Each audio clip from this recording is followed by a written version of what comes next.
시청자 여러분 안녕하십니까? VOA 모닝뉴스 시작합니다. 북한 김정은 위원장 복귀 뒤 이틀 만에 북한군이 한국 측 감시 초소에 총격을 가한 사건이 벌어졌는데 이 한국군 당국은 우발적인 사고로 판단하고 있다고 밝혔습니다. 2년 전 한국과 북한의 9.19 군사합의 위반이라는 지적이 나오는 가운데 유엔군 사령부는 정전협정 위반 여부를 조사하고 있습니다. 서울에서 한상미 기자가 보도합니다. 유엔군 사령부 군사정전위원회는 북한군이 비무장지대 내 한국 측 감시초소 GP에 총격을 가한 사건을 조사하기 위해 특별조사팀을 현장에 파견했다고 밝혔습니다. 유엔사는 4일 오전 6시 30분 다국적 인원들로 구성된 특별조사반을 현장에 파견했으며 중립국감독위원회의 스웨덴과 스위스 장교들은 참관인 자격으로 동행했다고 사회관계망 서비스 페이스북을 통해 밝혔습니다. 이어 유엔사는 정전협정 위반 여부를 판단하기 위해 사건의 경위를 파악하고 조사 결과에 입각하여 보고서를 작성할 것이라고 설명했습니다.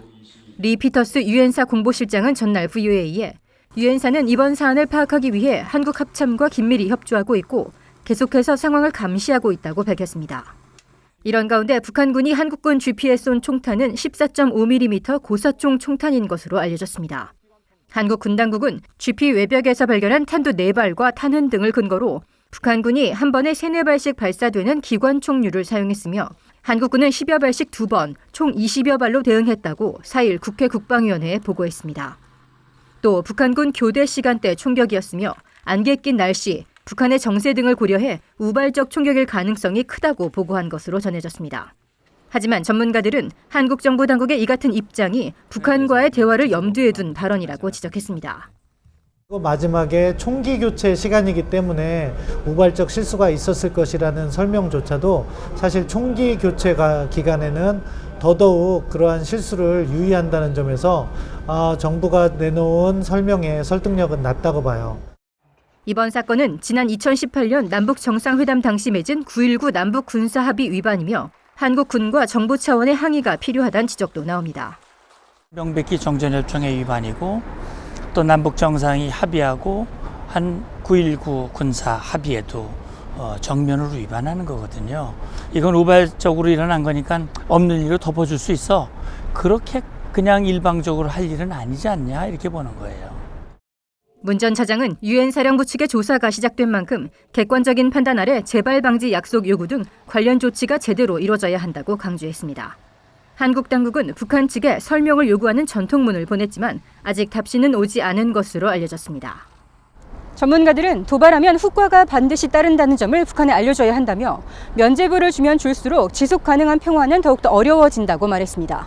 서울에서 VOA 뉴스 한상미입니다.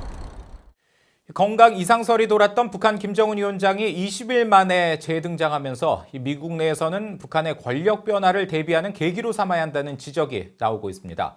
북한 지도자의 신병과 관련한 불확실성을 다시 한번 확인한 만큼 이 정보와 대비 체계 확충이 시급하다는 지적입니다. 조상진 기자의 보도입니다.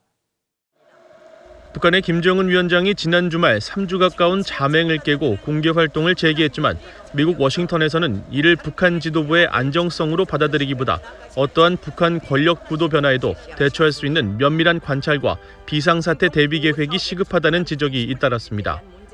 2011년 12월 김정일 전 북한 국방위원장 사망 당시 한국에서 근무했던 제임스 서먼 전 주한미군 사령관은 VOA에 김정일 사망 당시에도 사망한 지 이틀이 지나서야 알게 됐다면서 북한 체제의 불안정성과 불확실성은 여전히 지속되고 있다고 우려했습니다. 그러면서 김정은의 건강 상태와 관련해 예기치 못한 상황에 대비한 경계를 게을리하지 않고 항상 준비해야 한다고 강조했습니다. 과거 북한 당국과 직접 접촉했던 미국의 전직 관리들은 북한 지도자의 공개 활동만으로 건재 여부를 속단해서는 안 된다고 지적했습니다. 백악관 국가안보회의 선임 보좌관을 역임한 마이클 그린 전략국제문제연구소 아시아 담당 수석부소장은 김 위원장이 병적 비만 상태로 줄담배를 피우며 숨을 헐떡이며 걷는 것은 확실하다고 설명했습니다.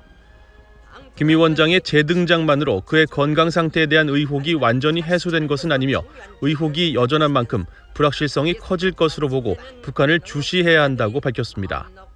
앞서 마이크 폼페오 국무장관은 김 위원장의 부재 상황을 가정한 미국의 대응 전략을 묻는 질문에 미국 정부가 북한의 상황을 면밀히 주시하며 대응해 나갈 것임을 시사한 바 있습니다. There's a lot of work to do on it. we're going to continue to focus on it. 이번 사태를 통해 북한 지도부의 동향을 파악할 수 있는 고급 정보 라인과 급변 사태를 대비한 구체적 비상 계획을 확충해야 한다는 목소리는 더 높아지고 있습니다.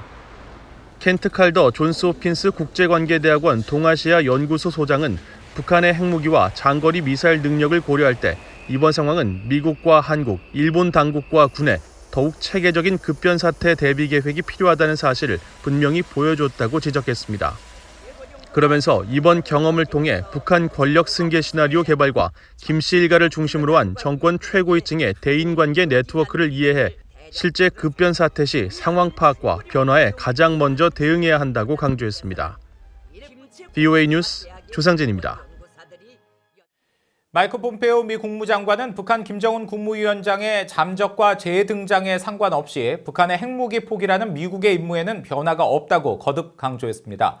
폼페오 장관은 지난 3일 미국 ABC 방송과의 인터뷰에서 지난 3주간 김 위원장의 동정과 관련한 질문을 받고 김 위원장의 잠적과 재등장 여부와 상관없이 북한에 대한 미국의 임무는 동일하다며 북한 비핵화 의지를 강조했습니다.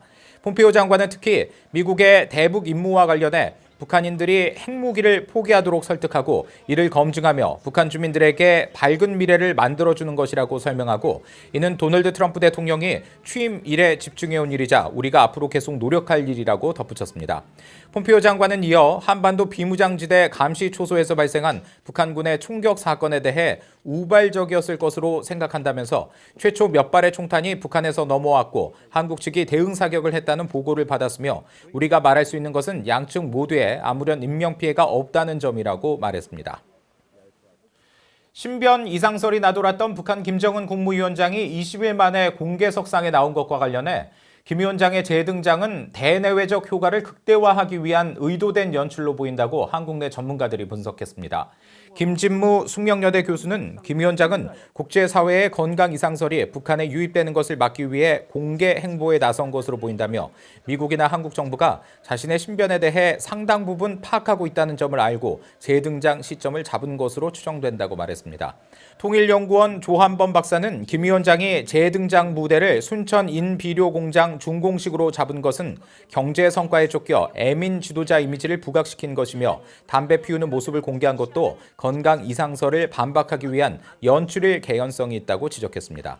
이와 관련해 한국 정부 관계자는 4일 VOA와의 전화통화에서 현재로서는 김 위원장이 신종 코로나 사태를 피해 원산에서 체류했을 가능성이 가장 크다며 건강 상태 등의 자세한 확인을 위해서는 향후 행보를 지켜봐야 할 것이라고 밝혔습니다. 유엔 인권이사회 산하 자의적 구금에 관한 실무그룹은 북한이 대한항공 여객기 납치 사건의 피해자인 황원 씨를 자의적 구금하고 있다며 국제규약을 위반했다고 규탄했습니다. 실무그룹은 최근 홈페이지에 공개한 결정문을 통해 북한 요원의 대한항공 여객기 공중 납치에 의한 황원 씨의 신체 자유 박탈은 법적 근거나 정당성이 없다며 북한은 법적 근거 없이 황 씨를 지속적으로 구금해 세계 인권선언 제9조와 자유권 규약 9조 1항을 위반했다고 지적했습니다. 황 씨는 지난 1969년 12월 11일 강릉에서 김포로 향하다 간첩에 의해 북한으로 납치된 대한항공 여객기 탑승자 중 한 명으로 북한은 국제사회의 비난이 거세지자 이듬해 2월 승객과 승무원 39명을 송환했지만 황 씨를 포함한 11명은 돌려보내지 않았습니다. 이와 관련해 황 씨의 아들인 황인철 칼기 납치 피해자 가족회 대표는 지난해 5월 부친의 납북을 자의적 구금으로 판정해달라며 실무그룹에 진정서를 제출했으며 북한은 3개월 뒤 공문을 통해 북한에는 자유의지에 반해 강제 구금된 사람이 없다고 주장했습니다. 이상으로 VOA 모닝뉴스를 마칩니다. 시청해주신 여러분 고맙습니다.